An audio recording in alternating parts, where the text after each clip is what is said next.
Entonces, buenas tardes, doctor Rodrigo Huerta Pérez Casanova. En esta oportunidad voy a exponer acerca de lo que sería la pelvis y con relación a un caso clínico que viene a ser de parto como tal. Entonces, justamente vamos a hablar primeramente de lo que sería la pelvis, que como tal sabemos, la pelvis en sí, primeramente vamos a hablar de lo que sería el cinturón pélvico, que como tal el cinturón pélvico viene a ser un anillo osteofibroso que se ubica en la parte inferior del tronco como tal entre lo que sería el abdomen y los miembros inferiores. Justamente este cinturón pélvico va a tener lo que son límites como tal, va a presentar lo que sería un límite ya superior como vemos acá, que el límite superior se va a dar por lo que sería el estrecho superior que viene a conformar de este extremo a este extremo. Luego tenemos lo que sería un límite inferior que viene a ser lo que es el diafragma pélvico. Y ya posteriormente a eso tenemos lo que sería anteriormente lo que sería la sínfisis del pubis como tal, y posteriormente ya tenemos lo que sería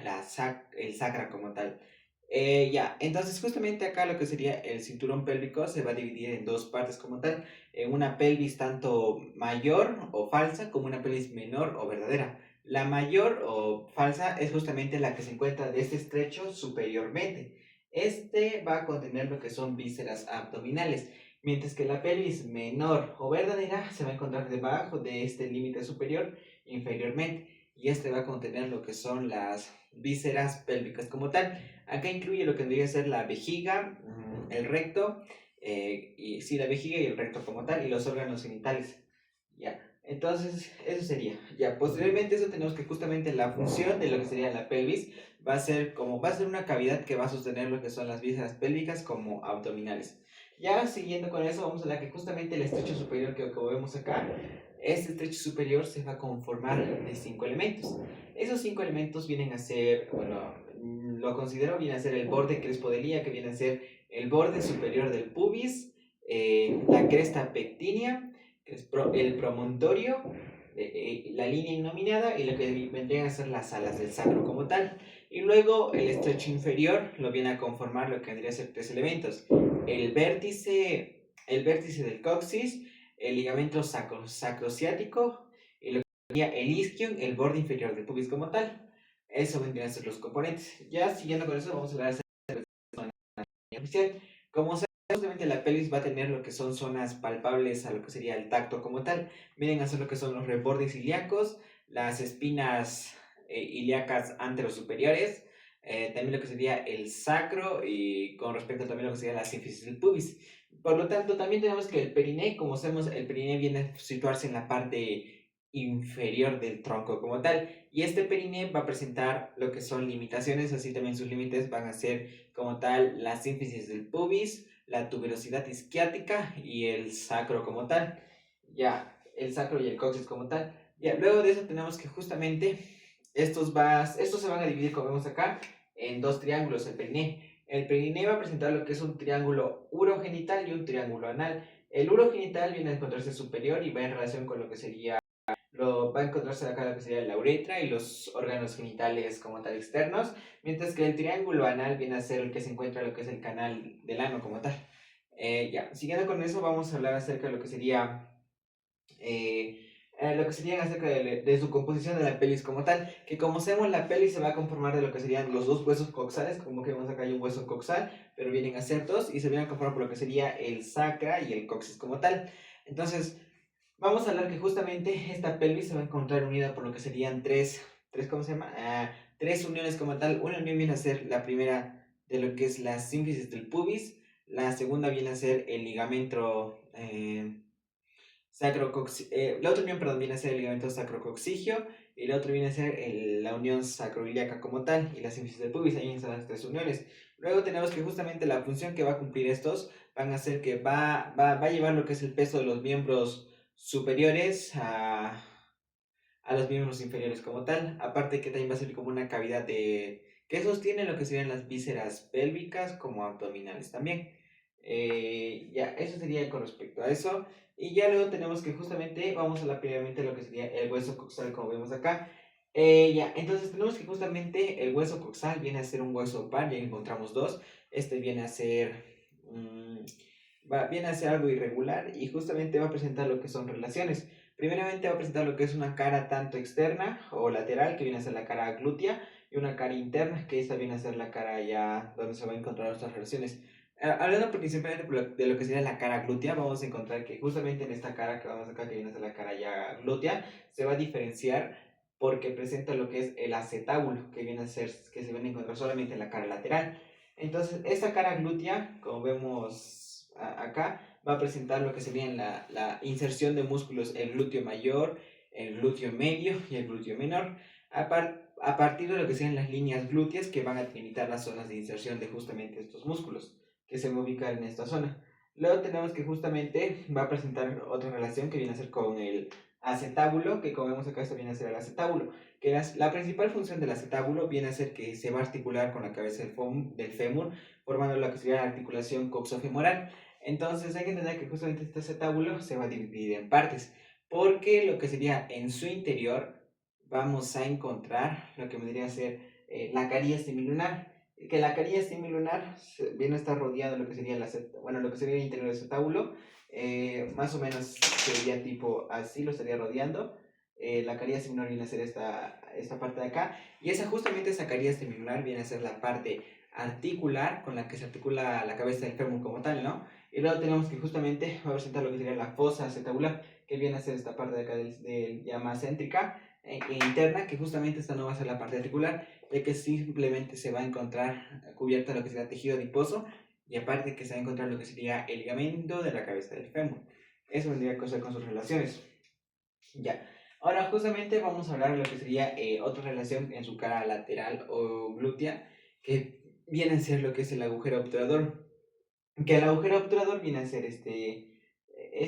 agujero que vemos acá, ¿no? Pero justamente este se va a formar por lo que son las ramas y cuerpos justamente del coxal, que vamos a hablar primero de lo que sería la rama del ilion, que viene a ser la parte más de acá. Me olvidé mencionar que justamente el coxal viene a ser un hueso que se forma por tres partes. Del ilion, que viene a ser la parte más superior, el isquion, que viene a ser la parte ya posterior, y el pubis, que viene a ser la parte más anterior. Ya, ahora siguiendo con eso, vamos a hablar que justamente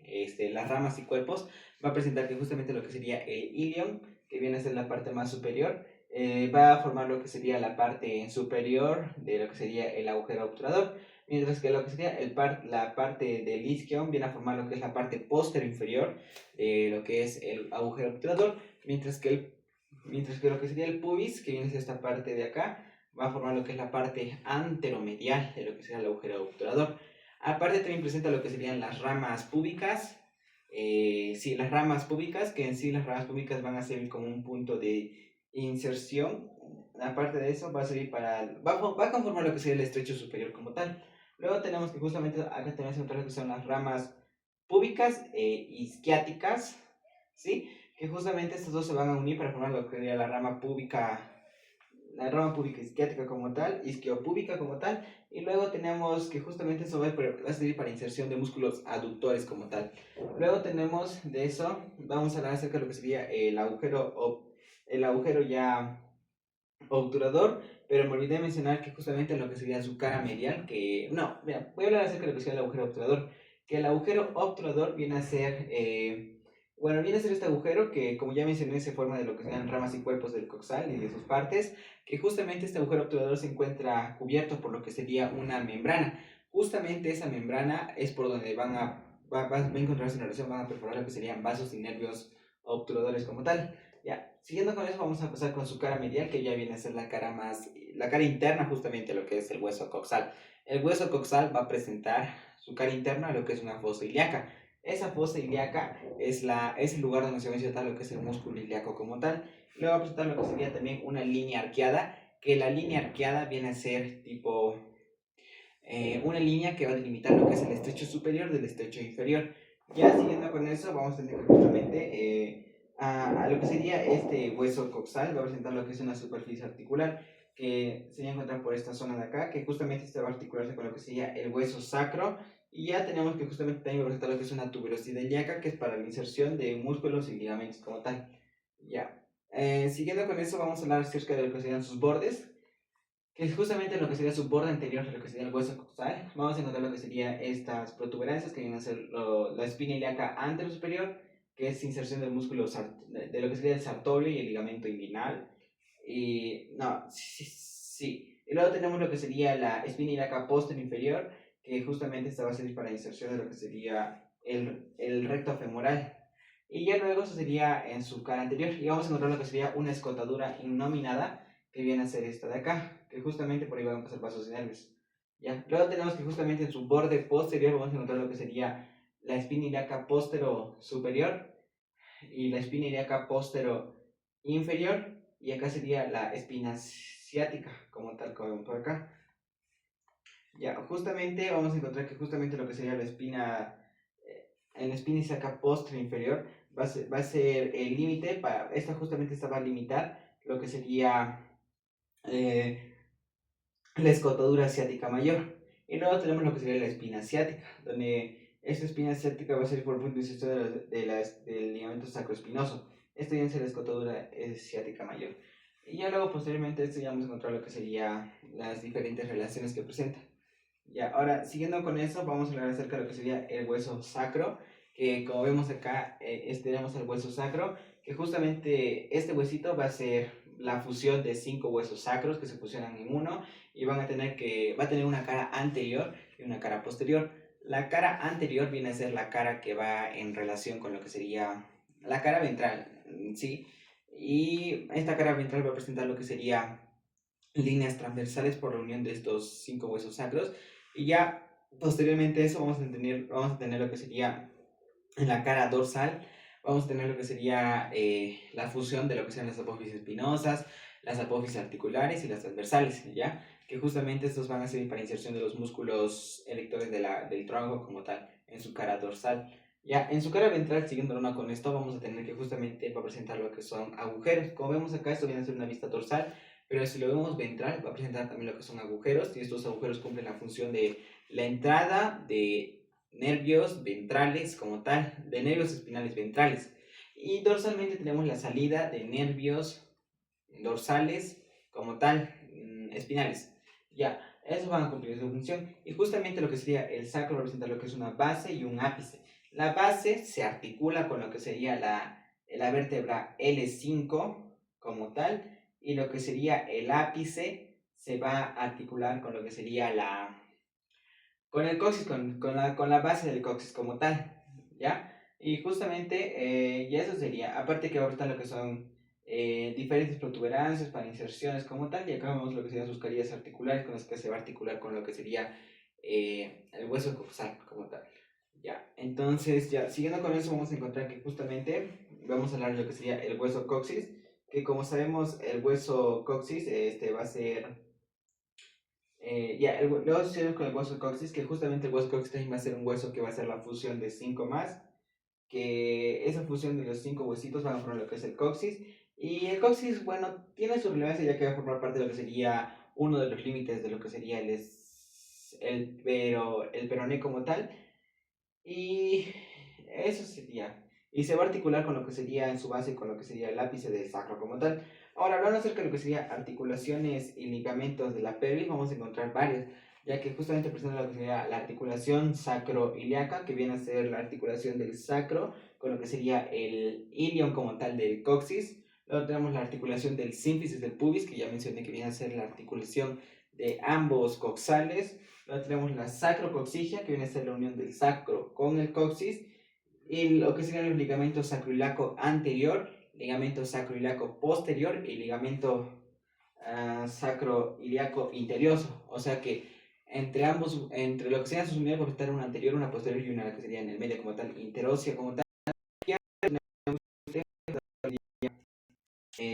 Una unión sacroespinosa, una unión sacrotuberosa, y ya eso sería con respecto a lo que es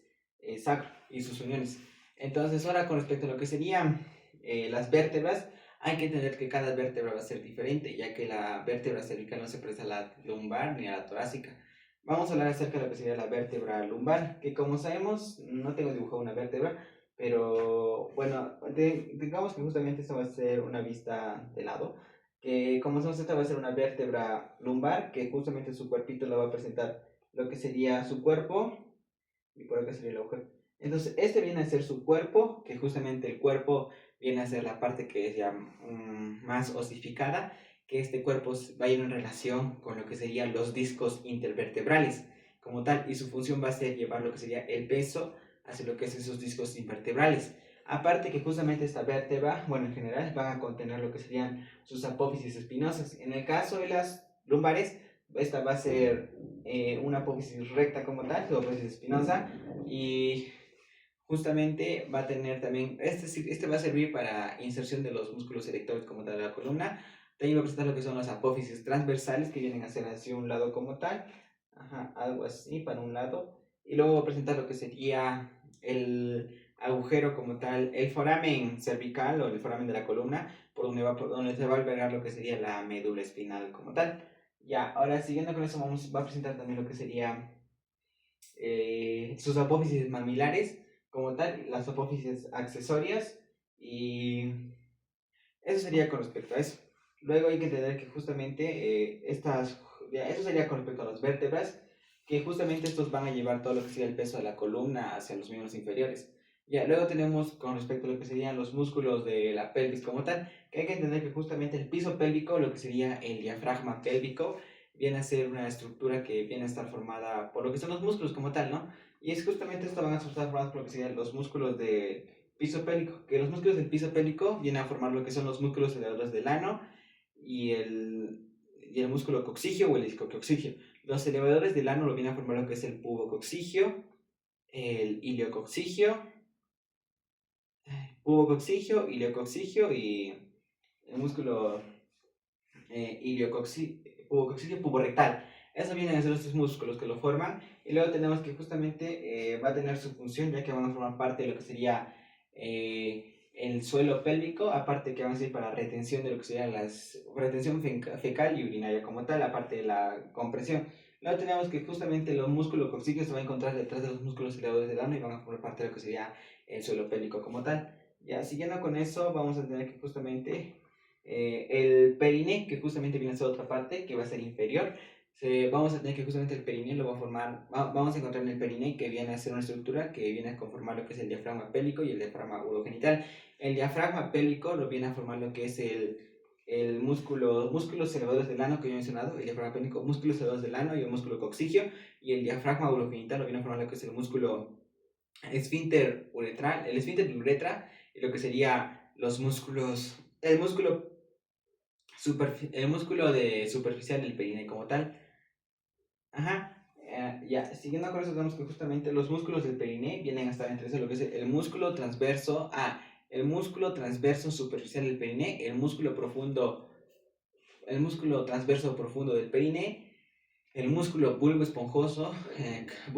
el caso de los varones, el músculo bulbo cavernoso en el caso de las mujeres, el isquio cavernoso y también lo que sería los esfínteres como tal uretrales. Entonces, eso sería con respecto a lo que son los músculos como tal. Ya, eso sería con respecto. Luego tenemos que justamente cada músculo va a cumplir una función, ya que el pubo rectal viene a ser un músculo que conforma los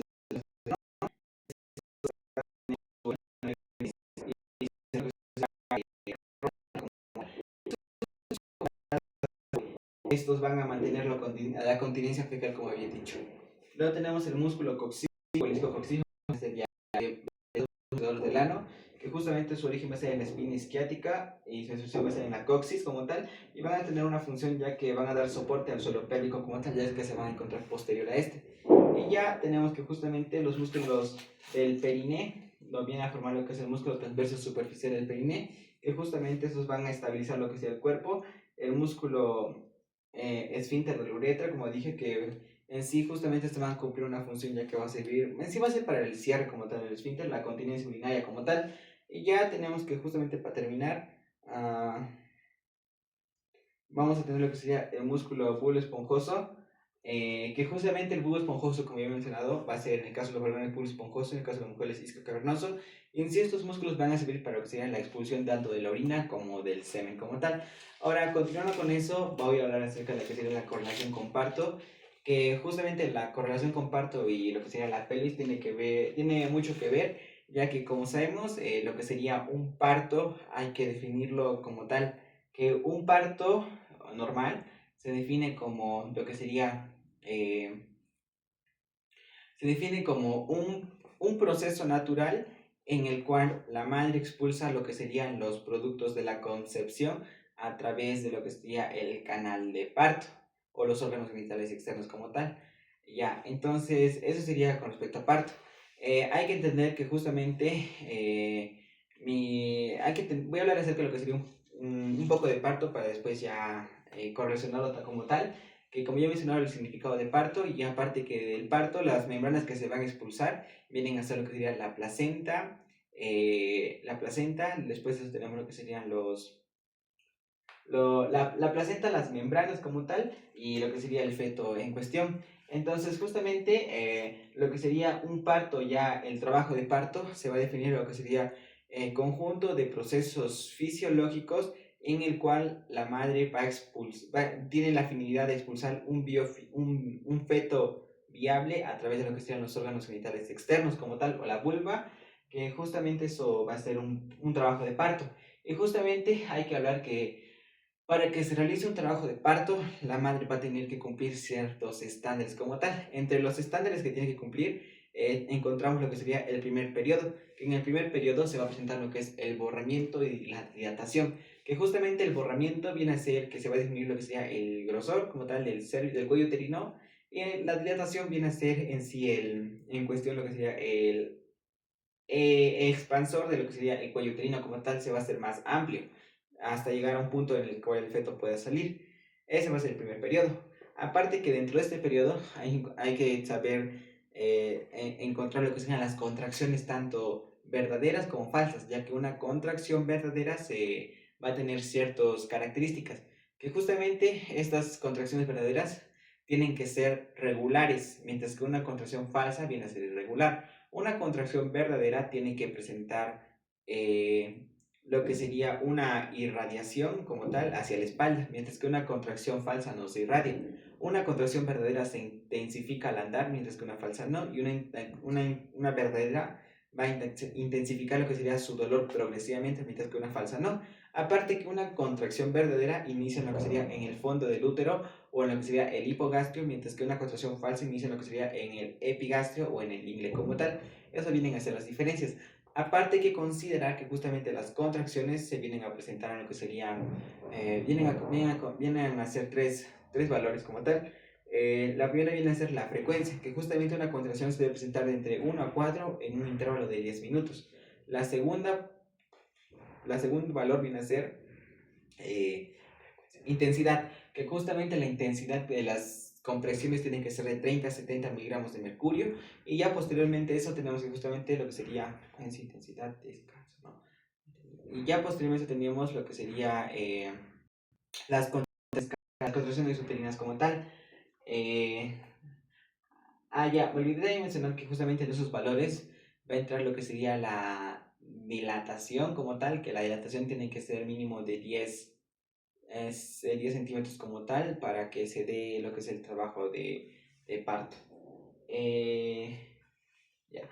Siguiendo con eso, tenemos que justamente el parto se va a presentar lo que serían las maniobras del Leopold para que no haya complicaciones, pero también se puede hacer lo que sería la episiotomía, porque puede existir lo que viene a ser un desgarro en lo que sería la zona del periné, porque la cabeza del feto, perdón, del bebé es muy grande y puede desgarrar lo que serían estas partes de acá, pero puedes agarrar lo que sería también lo que sería el medio. Y acá se va a relacionar mucho con anatomía, ya que tiene que ver mucho con lo que serían los triángulos del periné, el triángulo urogenital y lo que sería el triángulo anal, ya que si se desgarra en la mujer lo que sería el triángulo urogenital, va a afectar lo que sería el clítoris como tal, que se ubica en esta zona. Y nos habían indicado que si se desgarra el clítoris en esa zona, ya que viene a ser una zona bastante inervada y aparte que tiene sensibilidad, inervada y sensibilidad, viene a sentir la paciente un gran dolor y se puede llegar a desmayar como tal. Y si se desgarra con respecto a lo que sería el canal anal o el triángulo anal que contiene el canal anal, viene a sufrir la paciente infecciones, ya que al estar en contacto esas dos zonas se va a infectar lo que sería el canal de parto y todas esas cosas, aparte de eso. Ya, siguiendo con eso, hay que entender que justamente para que la madre entre en labor de parto se tienen que realizar ciertas acciones, ya que la madre antes de entrar en labor de parto se realiza tres cosas. Primero, se le tiene que bañar en agua tibia, ya posteriormente eso o será es un enema. No, primero se hace el enema evacuante, o sea que la madre tiene que expulsar todo lo que sea, todos los residuos fecales del conducto anal, luego se la baña en agua tibia, no en agua fría, ya que puede provocar lo que son las contracciones uterinas involuntarias. Y ya luego, posteriormente a eso, va a aplicar lo que sería una tricotomía, ya que la tricotomía viene a ser cortar lo que es el vello en esa zona como tal. Y ya posteriormente a eso, se realiza lo que sería el trabajo de parto como tal, ya que viene a ser un proceso bastante doloroso en las mujeres. Eh, entonces, ahora, hablando acerca ahora con anatomía, vamos a tener que justamente, como ve el lado del periné, hay que entender que justamente lo que sería en la zona del estrecho superior, estrecho inferior, el parto va a tener que iniciar lo que sería el estrecho superior, por ahí va a iniciar, luego se va a pasar al estrecho inferior, y aparte que justamente en la posición ginecológica a la que se las ponen las madres, el periné se llega a abrir, o sea que esas dos partes de acá se va a expandir y va a hacer que más fácil se llegue a salir lo que sería el feto por el canal de parto y llegue a que en sí no sea un parto muy difícil ni muy doloroso como tal. Ya luego, posteriormente a eso, tenemos que justamente el feto, para que no desgarre o no haya complicaciones con lo que es el canal de parto, vamos a tener que justamente el feto se va a tener que realizar lo que sean las maniobras de Leopold como tal, o las maniobras para que salgan como tal. El primer paso va a ser el encajamiento, que justamente el bebito va a tener que encajar lo que sería el estrecho superior y ya posteriormente va a tener que descender, que ese va a ser el segundo paso, el descender, que el bebito va a ir descendiendo y ya posteriormente eso vamos a tener que realizar lo que sería un movimiento, ¿no? Un movimiento de acomodación tanto externo, perdón, interno. Cuando el bebito, me olvidé mencionar que justamente las tres etapas del parto vienen a ser lo que es el borramiento, la dilatación, que vienen a ser en uno solo. Luego tenemos lo que sería el borramiento, dilatación. Ya luego tenemos lo que sería la expulsión del feto y el alumbramiento, que el alumbramiento viene a ser la etapa final donde se le aplica, donde va a salir lo que serían las membranas, ¿no? Placenta y el esto, placenta y membranas. Ya, entonces desciende, al bebito se le agarra por la cabeza y significa que está coronando, se le agarra por la cabeza y se le gira hacia lo que sería unos 90 grados hacia la derecha para que salga lo que sería el primer hombro y luego se hace un segundo movimiento que viene a ser el movimiento de acomodación externo, que viene a ser para abajo, sale el primer hombro y luego se hace para arriba, sale el segundo y luego se le saca el feto como tal y ya sale por completo. Y luego ya tendremos que justamente, si es que existen complicaciones con lo que sería, antes de eso, justamente los primeros métodos que se hace un recién nacido es no bañarlo dentro de 24 horas, apego pegoso a la madre, por colocar al bebé sobre una mesa a la altura de los genitales, ya posteriormente esto al bebé era controlar lo que sería el ANCAR, que sería apariencia, pulso,